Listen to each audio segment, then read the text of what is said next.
Hello, my name is Glenn Dyer, and you are watching a Dyer-Situation. Oh, I think I hear something. I think there's something coming out of the computer. Who is that? The Sky Ghost! Woo! Oh my god! It's the ghost of Rob Bergman inside of Skype, and he's calling us so we can do it. I'm not dead! I feel happy! Wow! And he's calling us so we could do a review of Alice Through the Looking Glass. Yay! Wow! That is cool. Okay, so, I think, as per normal Dyer-Situation format, first thing we should do is discuss our feelings on the first film. So, what are your thoughts? The first film was, well, it had Carol Channing. How can you disagree with that? In all seriousness. First film I remember liking it okay when it came out. Of course, nowadays, if I were to watch it again, like, I haven't seen it since it was in theaters, but if I were to watch it now, I feel that I would probably call it not a good movie, but I don't think I would technically dislike it. Yeah. Okay. Yeah. I consider this the first of the terrible Disney live-action adaptations. I'm not sure the worst of them, but probably the first. Do you know of any that came out before? I know there was that Dalmatians one, but that was in the 90s. I don't think it counts. Yeah, I think Alice would have been the first one. Yeah, I remember watching this at home and just thinking it was absolutely awful. Like, it had some cool, like, stylized, like, looks about it, but just overall, as far as story, character, especially story, because this is the first one to introduce that god-awful prophecy thing that makes you hate these types of movies. Oh, God. Yeah, it's just like, oh yes, this is how the plot will be resolved, and it saves us from actual storytelling.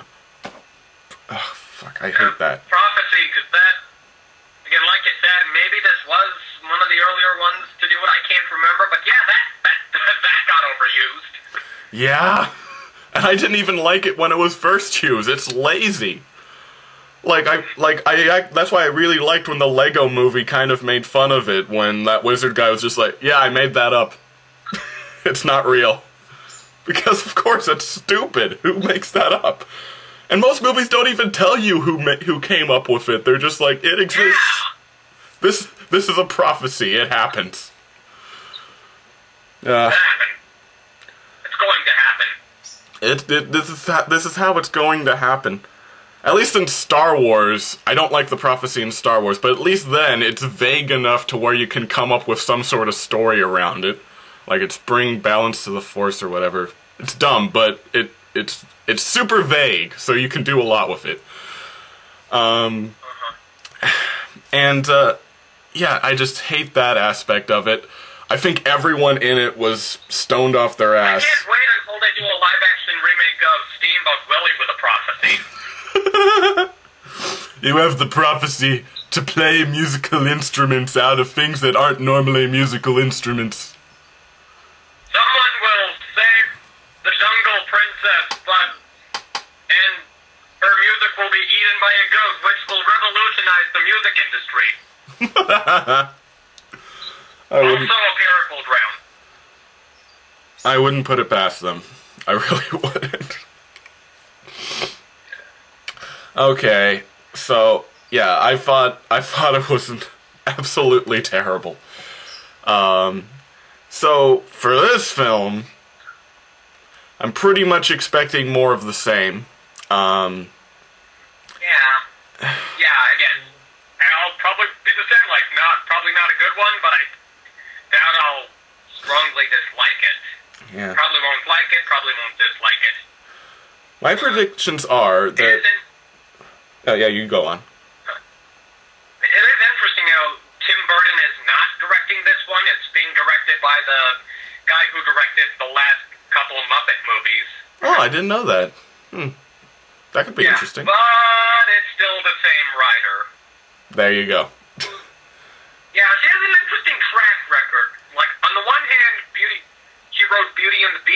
the other hand, Alice in Wonderland and Maleficent.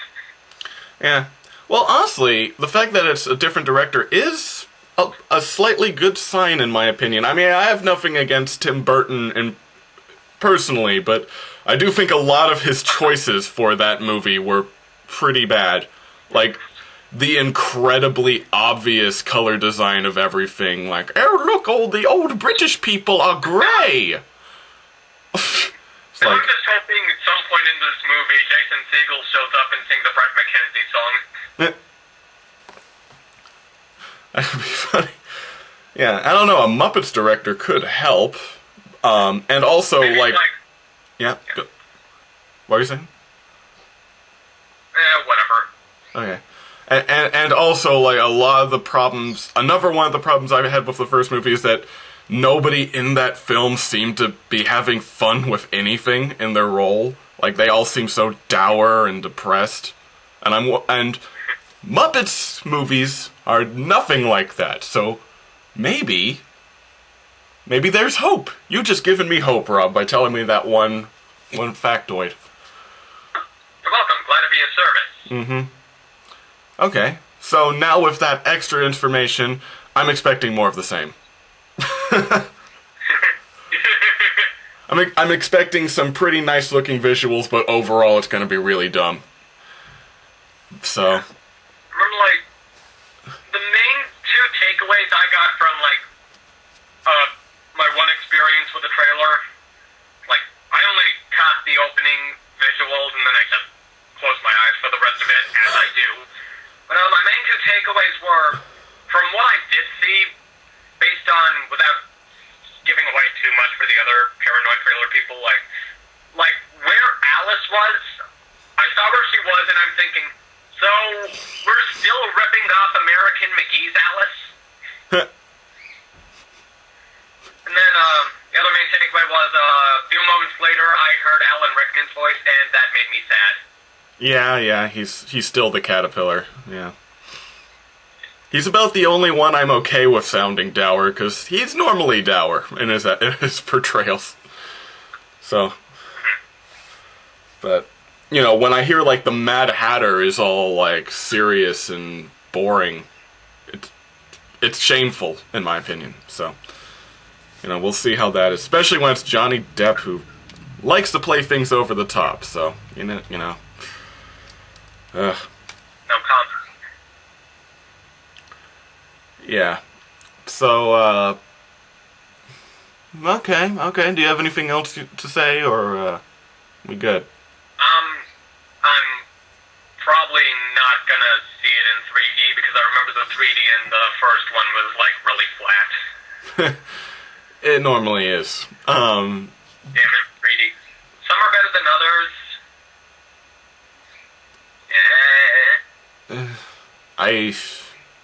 We all know my opinions on 3D. I think it's expensive and it works maybe like 20% of the time. So, there's no point to me. So, yeah. I think that's all I have to...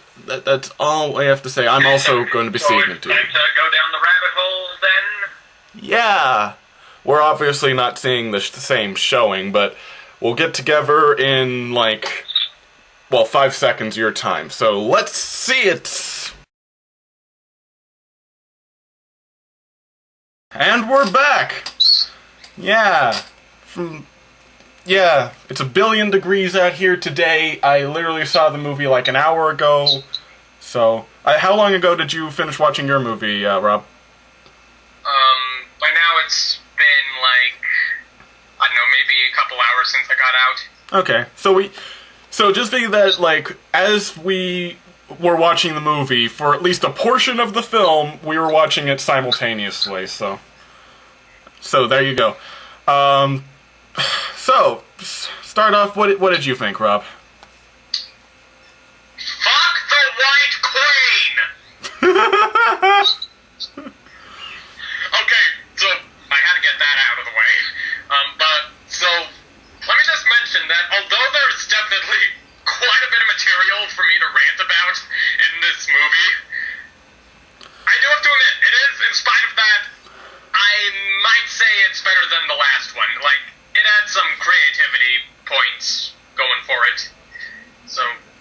Okay. I mean, I'll say, like I said, this one's a bit more creative, original, like, there's no prophecy BS,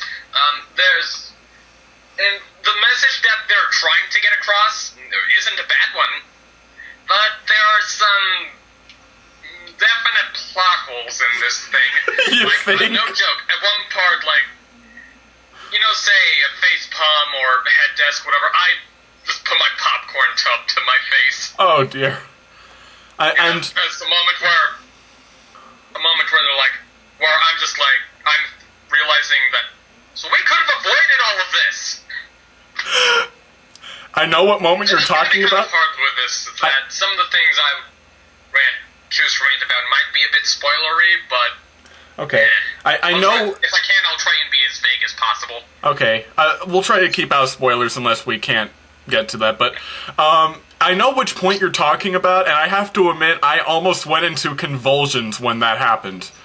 Like, that is bullshit. No. You can't tell me that. No. Anyways, around that point, assuming we're at the same point, something happens shortly after that. So remember in the before bit where I mentioned, like, the one shot or two from the trailer I saw? Like, so it began the trailer. It doesn't come in until the 2/3 part. Huh. Until the beginning of the third act. So, Rob, I know you only saw a few shots and you probably heard the rest. How much of the plot was given away? How much are we allowed to say without spoiling it? I don't know. I barely remember what I heard. Like, all I really remember of what I heard is the line, "The Hatter's the matter." Okay. Well, since it's a rather large plot point, and it happens quite early on in the movie, I'm going to take the risk that it's not in the trailer, and just say it. I'm hoping this isn't going to be like Brave, where they kept it hidden, but the movie, to me, it started out great. I liked all the visuals, I liked the way people were interacting with each other. The lady who plays Alice is boring as always, but they couldn't really do anything about that. But maybe she was slightly better here, I don't remember. I don't think she could portray an emotion if she got stabbed in the foot. But, yeah, like you're saying, like, there were some good visuals and yeah. in this one. It was fun. I was actually enjoying myself for, like, the first 20 minutes or so, and then the whole movie came crashing down upon me like the ending of Inception, with one friggin' line. And this is what sets up the rest of the fucking movie. You have to go back in time, Alice! Ugh. I didn't really have my moment until later, like around the 2/3 mark, but also, if I may comment on the first 20 minutes, okay. So I think I remember you long ago commenting on, like, how you didn't like how the real world people were portrayed in the first movie. Yeah. And then here they're even more cartoonishly,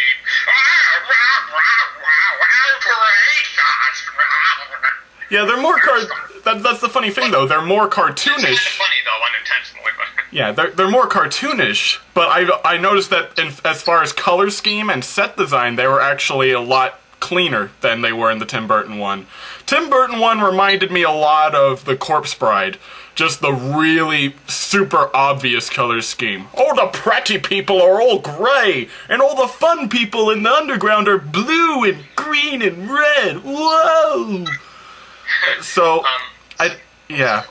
So I think it was a little better. The direction of this one, this one did feel a bit different. Like, say, the way it was shot or whatever. Maybe it's with a new director. I don't know. I like the direction of this movie, but the writing... Speaking of whom, there is a Muppeteer in the cast. Oh, really? I feel bad saying this because, I like the guy's, like, what I know that guy for his work, but he voiced the little German robot guy. Oh, okay. And I have to say, that character just made me think of Jar Jar Binks. Oh, dear. And I don't mind Jar Jar Binks. Wow. Yeah. Also, did you like Megatron's cameo? Megatron? You mean the Hour? Yeah.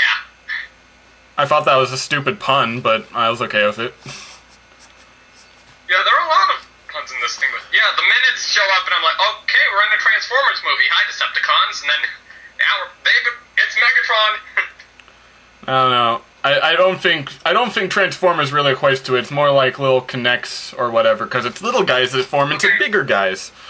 But I get what you mean. I just remember the whole second that I realized that this movie is about time traveling through Wonderland. I thought it was the stupidest thing I had ever heard, and it didn't get any better from there. That was so dumb. Who came up with that?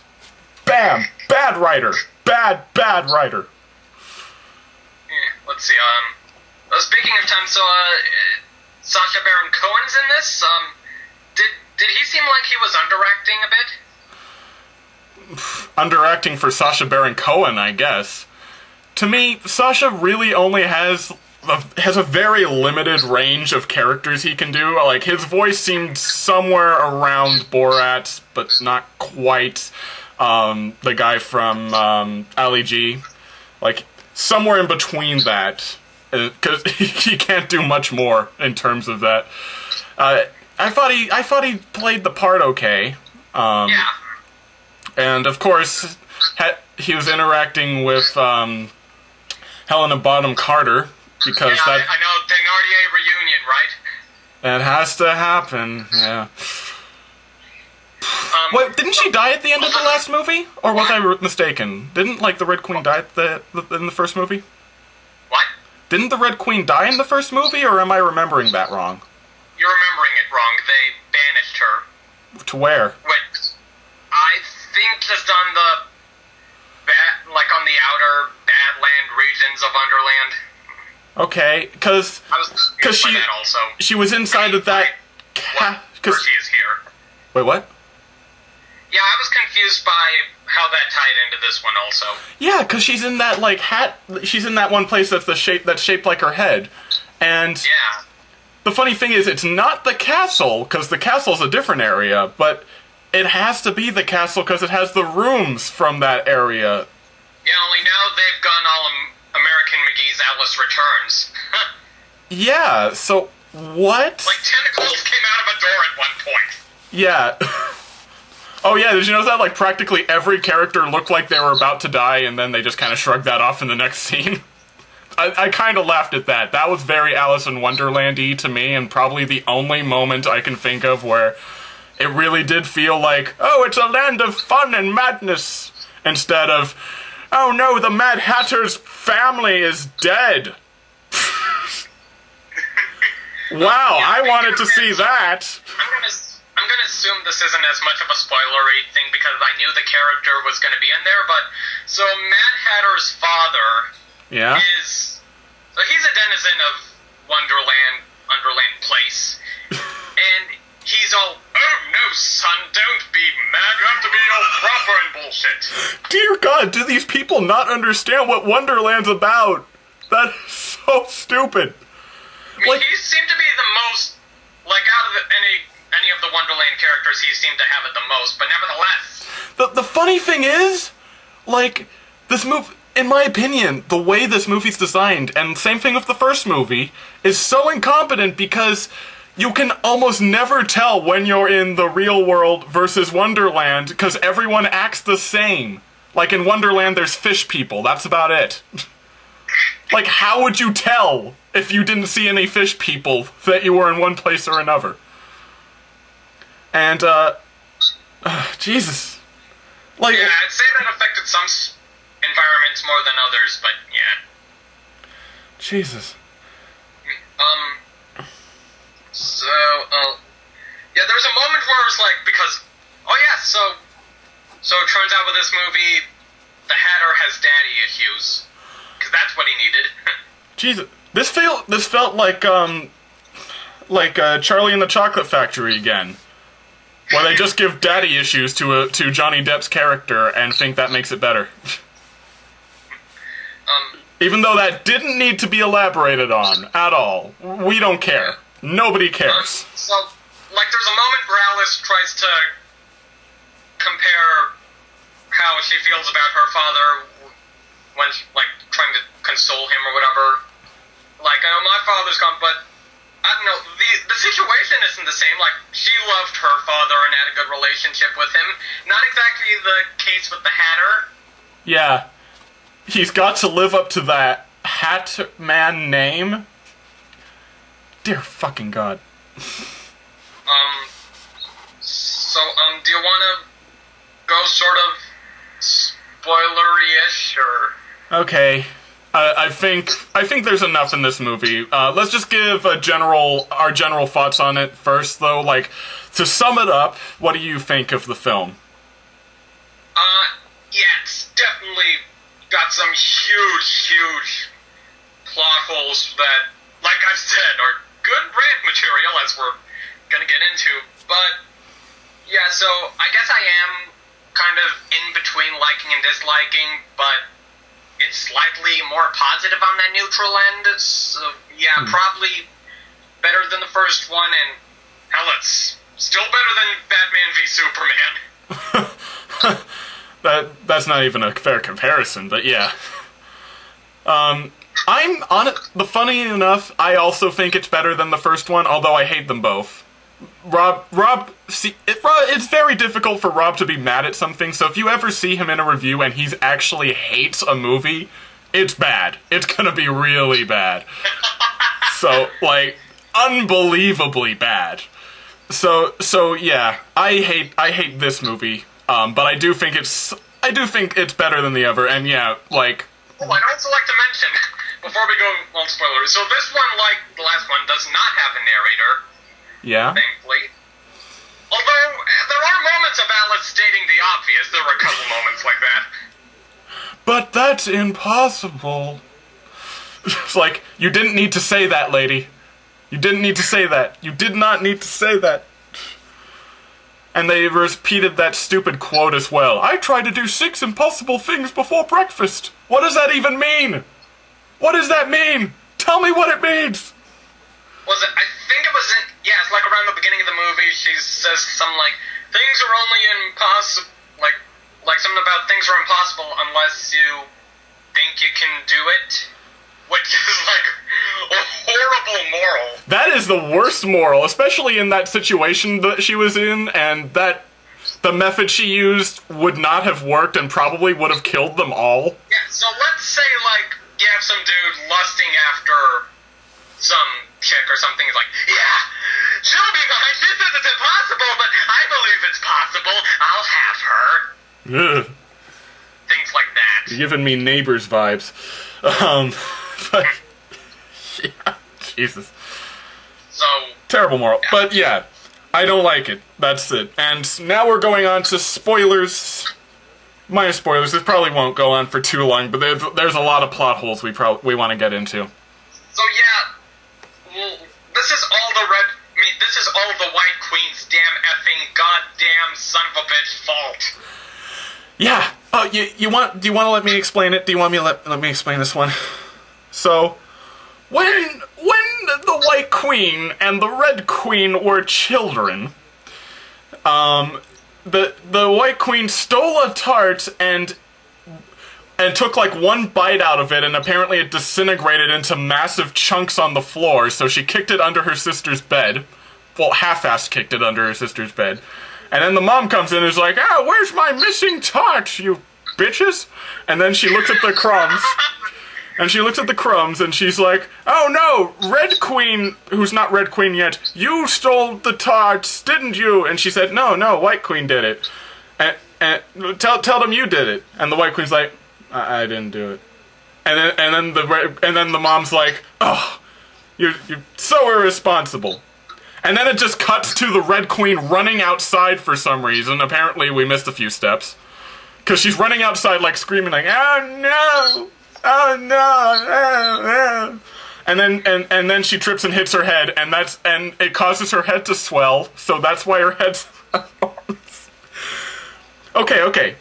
And because of that, she becomes a huge a-hole, and crowned... Which sets into events the catastrophic things that led up to the first movie. Yeah, crowns don't fit her, so she has an agenda against hatters. fucking stupid. Mad Hatter laughs at her. Yeah, she couldn't have just gotten a different hairdo? I don't think that was even her head, man. But and then, like, her head swells. Yeah, her head swells to enormous proportions, because it's Wonderland. Mystical things can happen, except when your family's dead. So, she unleashes the Jabberwocky on... Yeah, she unleashes the Jabberwocky, people die, or get trapped in ant mazes, or whatever. And, like, horrible things happen, the whole place is plunged in the darkness, right? You know what? The thing is, that whole setup, I might have been okay with, because that was, honestly, the Red Queen overreacting to, like, a really minor thing that happened. Yeah, I'll give you that. Yeah. That was okay, but the part that made me, like, almost, like, freaking hemorrhage, freaking, like, almost die, is when the White Queen says, "I'm sorry, I lied to you." And the Red Queen's like, "That's all I ever wanted to hear." And then she's good now. That was way too little too late. That's not what had me face. She's good! But That was the thing, though. She's totally fine now. She's a nice person. All she required was one fucking apology, and it all went back to normal. So it became Spy Kids 3D. Oh my That was fucking probably god. more credible. Oh my fucking god. So, where was I going with that? Where was I going with that? Screw you, Anne Hathaway. Face popcorning, yada yada. But yeah, something interesting. So I remember, like, in the first movie, there was something about the White Queen had vows to not harm anyone. So with this whole time travel thing and their origins, I thought, oh, so are we gonna see when those vows happened and why? No, because fuck, interesting. Yeah, fuck it. This movie doesn't care. But that's not all White Queen is responsible for. So White Queen tells Alice, okay, you can try going back in time, which is pretty risky, like if your past self and your future self see each other, then the world is gonna end. So, but try that out. Go to a time and take the sphere thing. Oh, like, yeah. if you can use the sphere thing. Use the spear thing to travel back in time. And guess what? She probably knows to do that. She tells us to do that, probably knowing the fact that removing that time spear causes the world to come to an end. Yes. and also, in the meantime, there's the whole, like, which is kind of a cool idea, the area for people who are alive and the area for people who are dead. Yeah, this is something ripped off. Speaking of which, I wonder, is that old man still face down in his soup? Maybe. The funny thing was, that was totally ripped off from All Dogs Go to Heaven, the fact that everyone's life is linked to a clock. But, like, the funny thing was, early on in the movie, we are already told the twist. Really obviously. Because he's going like, name before Hatters? Hatters aren't here yet. And this person, there we go, he's dead. Yeah, well, technically he doesn't say who's not here yet, It's just that if you can tell that he skipped over High Top. Yeah, if you can spell something, you can probably tell. Yeah. So hell, if Alice had just looked or asked him, maybe if she could have asked Time about that, like, to check on that, then we could have avoided this whole damn thing. Sure, we still wouldn't know where the Hatter's family is, but at least we wouldn't have risked killing the entire world. Yeah. Damn it, White Queen! Fuck. And there's more plot holes too. Well, there's one. I can't remember what were some of the other ones besides. There was one I was trying to get to. There was the one. Oh, this isn't really a plot hole, but remember that really long extended sequence between slightly younger Mad Hatter and Time, where they literally just set up that one joke from the original tale where, like, Time has made it 1 minute before tea time all the time. I'm okay with that. It went on for forever, though, and it didn't accomplish anything except that setup. Fair enough. But let me get to an actual plot hole if I can. Okay, maybe this isn't a plot hole, but it bugged me, so when Alice decides to finally let go of her father at the end, like, to accept his death, it didn't really feel like she had gone through any sort of journey to accept that. She, like, nothing of, okay, now because of my experience, because of my journey, I now feel like I can let go of my father's death as I should. Instead, it felt more like, oh crap, I nearly fucked up Wonderland. I should let go of my father's death. Yeah. Let's see, the one I was thinking about, though... Oh, yeah! So, time. He doesn't want her to get the chronosphere thing, because that'll kill the world, right? He doesn't want her to get that. However, he would also know that you can't alter events in the past, because that's kind of his job. So why doesn't he just give her that frickin' time scooter that he has, that doesn't seem to be important to making sure the world doesn't die, so she can travel back and see stuff?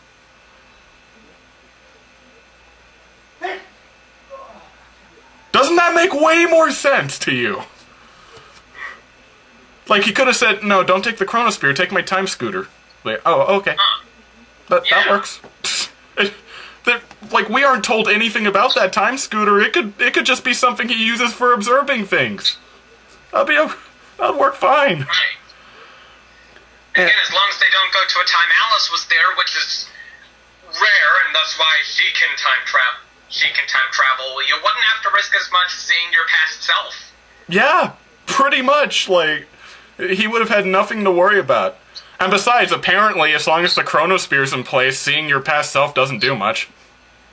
Yeah. Remember, because it totally reversed everything? Yeah. So, there's... So that was sort of a bit odd. Like, you have a honestly kind of touching or sad moment where all the Wonderland side characters are like, oh, goodbye everyone, I've loved our time together, and so you have that, so you have everyone die, Alice just barely misses getting it back, and we get all these shots establishing how the world is over, even the mirror is rusted. The chronosphere is able to zap into it's just barely close enough. It's alright. Well, also, Father Time doesn't decide until the last minute to try allowing Alice a moment. He allows time to freeze for a second. Yeah, he's like, oh yeah, I can do that. But the funniest part to me was, like, during that moment that you were mentioning where Alice is, like, too late and stuff, I was thinking, alright, time for the Deus Ex Machina. Time for it to happen, come on. Yeah. And then... Like, when it was showing the shots of rusted Wonderland, I was so tempted to just shout, the end! Just run out of the theater, right? It's over, that's how the movie ends. Yeah, whatever. But, God... So dumb. So dumb. This movie's really dumb. I swear there were other things, but I can't remember them just now. There probably is. See if I can think of anything. So Alice was in a mental institution? That didn't play much part in the overall plot. She just happened... Yeah, that was the part I was talking about, that shot or two I'd seen from the trailer. Oh, okay. Yeah. What? So I saw that and I'm thinking, is it gonna start with her in a mental ward? Again, like, we're still ripping off American McGee? No, that's not until the start of the third act. The funny thing was, when that happened, I totally thought they were pulling a Return to Oz on me. You know that movie? Like, that was... I know of it, I still need to see it. Yeah, well... Yeah, when the little metal robot second guys first appeared, I immediately thought Return to Oz. Yeah, because the thing about that is that, like... that's basically a sequel to The Wizard of Oz, and Dorothy won't stop talking about Oz, so her parents think she's insane and put her in a mental hospital. Right. And then give her, like, electroshock therapy and stuff. And the funny thing was, like, halfway through this movie, she gets out of a mirror, she escapes into a mirror in order to hide, or looking glass, whatever. And then she wakes up in a mental hospital, and they're like, you've been trying to hide under furniture and hurting yourself. I'm like, oh my god, was she insane this whole time? This might be kind of clever. And then she just escapes into another mirror, and it's never brought up again. When she gets back home, they're just like, what are you doing here? She's like, I came through the wall. Yeah. And they don't bring it up. They're not like, aren't you supposed to be in a mental hospital? And what was with that crazy doctor again? I don't know. I don't know. That whole so then scene. at the end, like, where she decides, Yeah, well, let's give him my father's boat. It is just a boat. I do need to let go of his memory. But then, like, oh, the guy who proposed to me in the last movie is still a horrible person, so no deal. Yeah, the mother's just like, no deal. The thing about that was... whole thing, and by that point I'd forgotten a lot of the details on the whole housing agreement thing they'd had, so... Yeah. Oh, the funny thing was... So then they're in, next scene, final scene, they're in horribly green screened China. Oh, yeah. Jesus. But, the thing I remember about that is, like, her mom is supposed to be kind of smart, right? Or at least, like, a noble, right? Yeah. So why on earth would she ever sell those things? Like, she sold a bond on her house and the freaking stocks in a major company. Why? Why did she do that? I'm not even understanding in terms of Alice. Did she say something like she never really heard from Alice? Well, yeah, but that's like money she was making right there, and she tossed it away. Yeah. And the bond on her house especially, why would you do that? You could be homeless now. Why would you ever do that?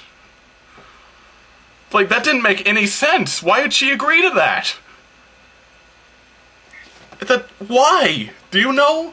I don't know. I know. Yeah. So that's all the plot holes I can think of.